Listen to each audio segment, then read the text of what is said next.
संस्कार के अनुसार गुण बनता है। संस्कार आजकल तो बहुत विचित्र बात है, विवाह भी संस्कार नहीं रह गया। संस्कार कहाँ रह गया? कोर्ट मैरिज का नाम संस्कार होता है, लव मैरिज का नाम संस्कार होता है। एक दिल के टुकड़े हजार हुए, कोई यहाँ गिरा कोई यहाँ गिरा। आजकल जो विवाह का क्रम चला है वो संस्कार तो नहीं रह गया ना, प्रायः नहीं रह गया। दाह संस्कार भी नहीं रह गया। अग्निहोत्री ब्राह्मण क्षत्रिय वैश्य, मुर्दा को फूंकना अलग चीज है, बिजली की भट्टी में फूंक देना। दाह संस्कार कहाँ रह गया? सोडा संस्कार में गर्भाधान संस्कार कहाँ रह गया? बोला था ना कल, I am accidental Hindu. Accidental उत्पत्ति हो रही है तो संस्कार का गर्भाधान संस्कार खत्म हो गया। सबसे प्रथम तो गर्भाधान संस्कार है जी। पुत्र रत्न की प्राप्ति के लिए, पुत्री उत्तम और इसकी प्राप्ति के लिए विधिवत शास्त्र के अनुसार पत्नी का सेवन करना, मुहूर्त के अनुसार, उसका नाम है गर्भाधान संस्कार। गर्भाधान तो है, संस्कार नहीं है। केवल रति के लिए स्त्री का स्पर्श करने पर एक्सीडेंटल बेटा बेटी की उत्पत्ति होती है। फिर व्यक्ति कहता I am accidental Hindu, I am accidental Hindu. तो गर्भाधान भी संस्कार नहीं। कर्ण को क्या पश्चाताप था? हाय, मालूम है उनको, मालूम था, कुंती ने बताया था, सूर्य ने बताया था। हाय, मेरा जन्म साक्षात आदित्य से, सूर्य से हुआ। नागलोक की परंपरा की कन्या कौन थी? कुंती। कुंती नागलोक की परंपरा की थी। माँ भी दिव्य, पिता भी दिव्य, लेकिन क्षत्रियोचित संस्कार से वंचित हो गया। इस वेदना को जीवन भर कर्ण नहीं भूल सके।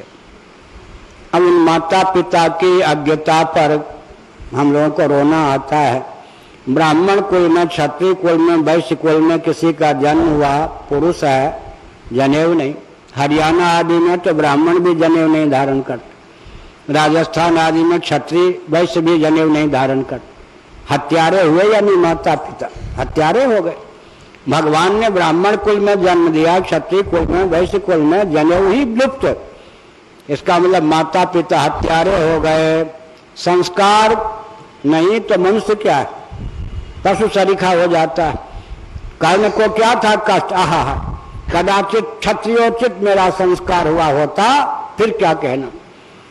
इसीलिए मोर्चे पर शेर के समान दहाड़ते हुए अंत में भगना पड़ता था अर्जुन के सामने से। कई बार ऐसा हुआ, क्योंकि संस्कार, कर्णवेद संस्कार का अभिप्राय लोप हो रहा है, यज्ञोपवीत का लोप हो रहा है।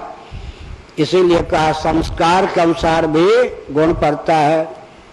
बहुत समय हो गया। एक ब्राह्मण थे, कुछ गुरुदेव ने बताया, उन्होंने हमारे गुरुदेव से पूछा कि महाराज 4 गायत्री का पुरस्चरण कर चुका हूँ, मैं ब्राह्मण हूँ, मन एकाग्र नहीं हुआ। महाराज ने नहीं, पहले कहा मन एकाग्र नहीं होता महाराज, बहुत प्रयास करने पर भी मन चंचल रहता है।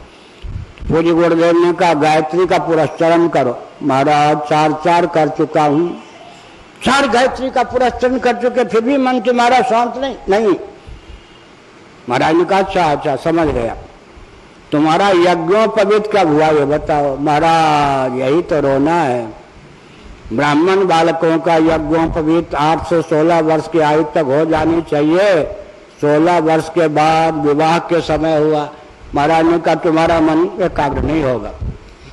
हो गया ना। जिस संस्कार की जो अवधि है उस अवधि में वो संस्कार नहीं होगा तो फिर जीवन भर मन एकाग्र हो ही नहीं सकता है।